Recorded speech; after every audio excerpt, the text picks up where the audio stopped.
Hello students, welcome. आज हम सुश्री classes के इस वीडियो में क्लास 12th के व्यवसाय अध्ययन का 10th चैप्टर वित्तीय बाजार या फाइनेंशियल मार्केट का अगला टॉपिक देखेंगे। आज हमारा अगला टॉपिक है स्कंद विपणी या स्टॉक एक्सचेंज या शेयर मार्केट। तो हम देखते हैं कि ये स्कंद विपणी या स्टॉक एक्सचेंज क्या होता है।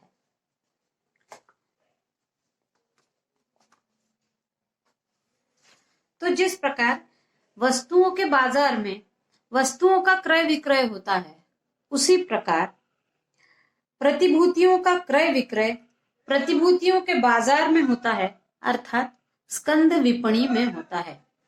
इसमें कंपनियों की प्रतिभूतियां बेची और खरीदी जाती हैं। उस जगह को स्कंद विपणी या स्टॉक एक्सचेंज या शेयर मार्केट कहते हैं। कंपनियां पूंजी एकत्रित करने के लिए अंशों और ऋण पत्रों को निर्गमित करती है। ये हमने पीछे पहले देखा है कि कंपनियां अपनी कंपनी चलाने के लिए अपने कुछ अंशों का विक्रय करती है और धन इकट्ठा करती है। तो इस निर्गमित अंशों का क्रय और विक्रय स्कंद विपणी में या स्टॉक एक्सचेंज में किया जाता है।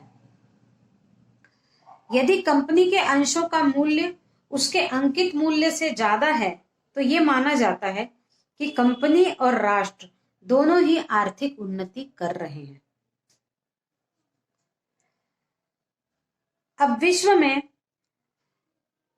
प्रथम स्कंद विपणी की स्थापना लंदन में हुई थी और भारत में पहला स्कंद विपणी या शेयर बाजार 1875 में मुंबई में स्थापित किया गया था। इसके बाद 1894 में अहमदाबाद में, 1908 में कलकत्ता में, 1937 में मद्रास में, इस प्रकार धीरे धीरे 24 स्कंद विपणियां भारत में कार्यरत हैं।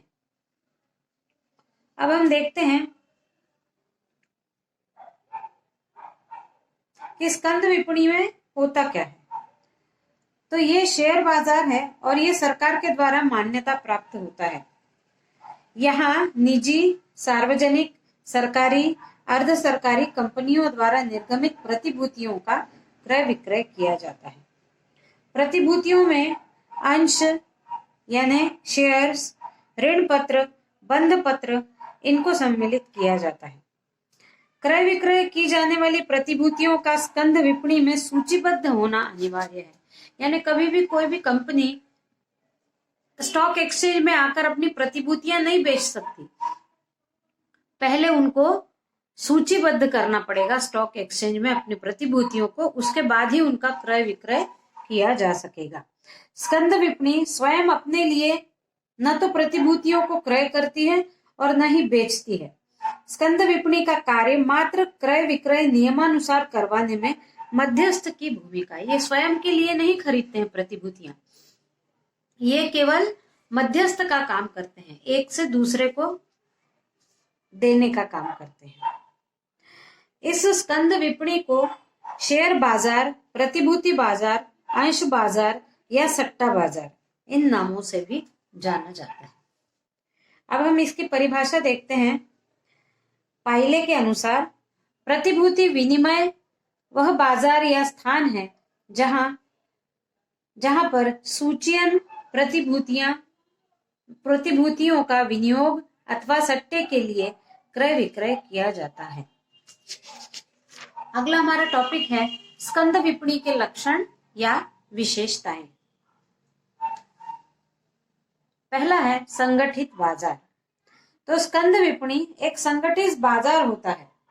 प्रत्येक स्कंद विपणी की एक प्रबंध समिति होती है जिसको स्कंद विपणी के प्रबंधक एवं नियंत्रण संबंधी समस्त अधिकार प्राप्त होते हैं। ये एक संगठन है और उस संगठन में प्रबंध समिति बनी होती है जो सारे कार्य पर नियंत्रण करती है। फिर दूसरी विशेषता है नियमों का पालन। स्कंद विपणी में किए गए समस्त व्यवहारों में निर्धारित किए गए नियमों का पालन अनिवार्य होता है और यहाँ पर सेबी के नियमों का पालन करना भी अनिवार्य होता है। सेबी हम आगे पढ़ेंगे। सेबी का मतलब है भारतीय प्रतिभूति एवं विनिमय बोर्ड या securities and exchange board of India. इसके द्वारा नियम बनाए गए जो हैं उनको भी स्कंद विपणी को मान्य करना होता है। फिर है सूचीबद्ध प्रतिभूतियां। स्कंद विपणी में केवल उन्हीं प्रतिभूतियों का क्रय विक्रय होता है जो सूचीबद्ध की गई हो। नियमों को की पूर्ति करके कोई भी कंपनी अपनी प्रतिभूतियों को स्कंद विपणी पर सूचीबद्ध करा सकता है, नियमों को का पालन करके। फिर है अगला, अधिकृत सदस्यों द्वारा व्यवहार। स्कंद विपणी में व्यवहार करने के लिए व्यक्ति को उसका सदस्य होना अनिवार्य होता है। स्कंद विपणी द्वारा अधिकृत सदस्य हो तो ही वो क्रय विक्रय कर सकता है। अन्य व्यक्तियों को स्कंद विपणी में क्रय विक्रय करने की अनुमति नहीं है। यानी यदि क्रय विक्रय करना है तो पहले स्कंद विपणी का सदस्य बनना होगा, तभी प्रतिभूतियों का क्रय और विक्रय किया जा सकेगा। फिर अगला है अधिकार क्षेत्र।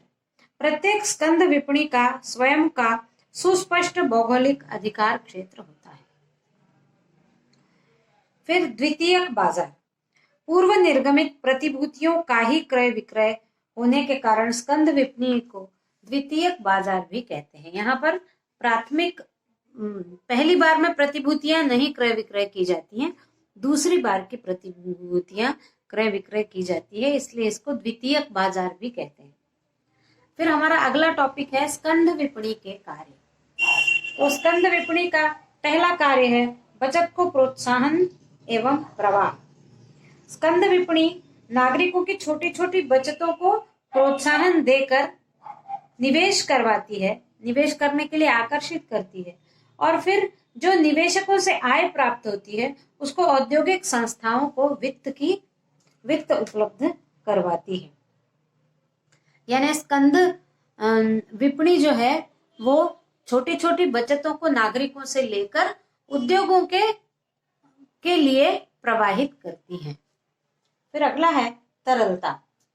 स्कंद विपणी का सबसे महत्वपूर्ण कार्य है प्रतिभूतियों को तरलता प्राप्त करना। कोई भी विनियोजक अपनी इच्छा के अनुसार नगद राशि को प्रतिभूतियों में और प्रतिभूतियों को नगद राशि में अपनी इच्छा से कभी भी बदल सकता है। फिर अगला है प्रतिभूतियों का मूल्यांकन। तो स्कंद विपणी में मांग और पूर्ति को प्रभावित करने वाली शक्तियां निरंतर क्रियाशील होती है। इस मांग और पूर्ति की शक्तियों के द्वारा ही प्रतिभूतियों का मूल्य निर्धारित होता है। मांग और पूर्ति यानी यदि किसी शेयर की मांग बहुत ज्यादा हो जाएगी तो उसका रेट भी ज्यादा मिलेगा। इन मूल्यों पर क्रेता और विक्रेता प्रतिभूतियों का मूल्यांकन करके क्रय विक्रय करते हैं। फिर अगला है सुरक्षा कवच। स्कंद विपणी निवेशकों के सुरक्षा कवच के रूप में भी कार्य करती है। स्कंद विपणी में किए गए व्यवहार निश्चित नियमों के तहत किए जाते हैं और निवेशकों के हितों का यहाँ पर ध्यान दिया जाता है। फिर अगला है सदैव बाजार। स्कंद विपणी में प्रतिभूतियों के क्रय विक्रय करने के लिए सदैव निरंतर बाजार उपलब्ध होता रहता है। अगला है विद्यमान एवं नई कंपनियों को बाजार। जो पहले से ही विद्यमान है कंपनियां और जो नई कंपनियां निर्माण हो रही हैं, उन दोनों कंपनियों के लिए पूंजी की व्यवस्था यहाँ से की जा सकती है। पुरानी कंपनियों को अपने विकास के लिए और नई कंपनी को अपने निर्माण के लिए यहाँ से पूंजी प्रवाहित की जाती है। फिर अगला है सट्टेबाजी के लिए अवसर। स्कंद विपणी में प्रतिबंधित एवं नियंत्रित तरीके से प्रतिभूतियों का सट्टा भी किया जाता है। स्कंद विपणी में सूचित अंशों के भावों में प्रतिदिन होने वाले घट बढ़ से सट्टे का भी योगदान होता है। यह माना जाता है कि कुछ सीमा तक स्वस्थ सट्टेबाजी आवश्यक है जो शेयर बाजार की द्रव्यता और मूल्य निरंतरता को सुनिश्चित करती है। अगला है आर्थिक प्रगति में सहयोग। स्कंद विपणी से जहां प्रतिभूतियों का क्रय विक्रय होता है और बाजार उपलब्ध करवा दिया जाता है, तो वहां से उद्योगों की आर्थिक प्रगति में भी सहयोग मिलता है और उद्योगों की प्रगति के बाद देश की भी आर्थिक प्रगति होती है। फिर निवेशकों को मार्गदर्शन। स्कंद विपणी अपनी सूचीबद्ध कंपनियों के संबंधित समस्त आर्थिक सूचनाएं एकत्रित करती है और इन्हें प्रकाशित करके निवेशकों को उपलब्ध कराती है। कंपनी से संबंधित प्रकाशित सूचनाएं निवेशकों का मार्गदर्शन करती है। यदि निवेशक इनको कंपनियों से प्राप्त करेंगे सूचनाओं को, तो उनको ज्यादा महंगा पड़ेगा, इसलिए स्टॉक एक्सचेंज सारी सूचनाओं को फ्री में ही निवेशकों को उपलब्ध करवाता है। अब हमारा अगला टॉपिक है स्कंद विपणी का महत्व। तो स्कंद विपणी को देश की औद्योगिक प्रगति का दर्पण और आर्थिक समृद्धि का मापक यंत्र माना जाता है। इसलिए किसी भी देश में स्कंद विपणी का बहुत महत्व है। हम इस महत्व को कुछ बिंदुओं के माध्यम से समझेंगे।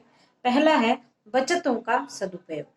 शेयर बाजार जो है वो बचत करने की आदत तो डालता ही है और उन बचतों का सुअवसरों में सदुपयोग करता है। शेयर मार्केट में अनेक प्रकार के विभिन्न कंपनियों की प्रतिभूतियां उपलब्ध होती हैं। व्यक्ति किसी को भी खरीद सकते हैं और किसी को भी बेच सकते हैं। तो इन छोटी छोटी नागरिकों की बचतों का उद्योगों में सदुपयोग होता है। इसलिए स्कंद विपणी का होना किसी भी देश के लिए बहुत महत्व की बात है। दूसरा है विनियोग में अधिक तरलता। शेयर बाजार एक ऐसा बाजार है जिसमें प्रतिभूतियों का क्रय विक्रय निरंतर होता रहता है। तो जब चाहे तब प्रतिभूतियों को बेचकर नगद प्राप्त किया जा सकता है और जब चाहे तब नगद से प्रतिभूतियों को खरीदा जा सकता है। इस प्रकार से तरलता बनी रहती है। फिर है चयन का विस्तृत क्षेत्र। एक शेयर बाजार में अनेकों प्रतिभूतियों के साथ व्यवहार होता है, तो अपनी इच्छा अनुसार चुनने की स्वतंत्रता प्रत्येक नागरिक को होती है। फिर ख्याति में वृद्धि।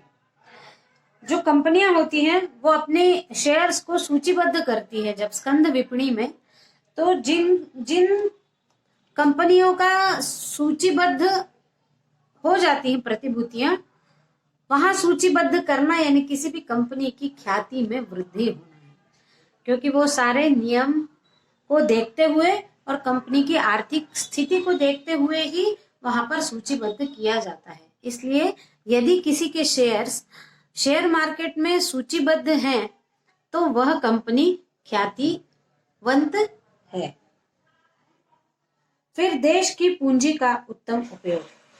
शेयर बाजार के द्वारा जो देश में उपलब्ध पूंजी है उसका उत्तम उपयोग हो जाता है।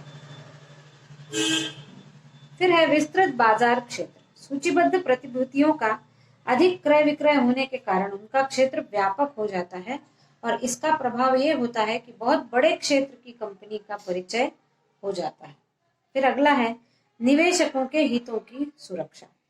शेयर बाजार एक संगठित बाजार होने के कारण प्रतिभूतियों के क्रय विक्रय के संबंध में विस्तृत नियम उपनियम बनाए गए हैं, इसलिए निवेशकों के साथ धोखा नहीं हो पाता। अगला है प्रतिभूतियों का अधिक ऋण मूल्य। शेयर बाजार में सूचीबद्ध प्रतिभूतियों का आसानी से ऋण भी प्राप्त कर लिया जाता है, तो ऋणदाता ऐसी प्रतिभूतियों को सहर्ष स्वीकार कर लेते हैं। इस वीडियो में बस इतना ही। Thank you.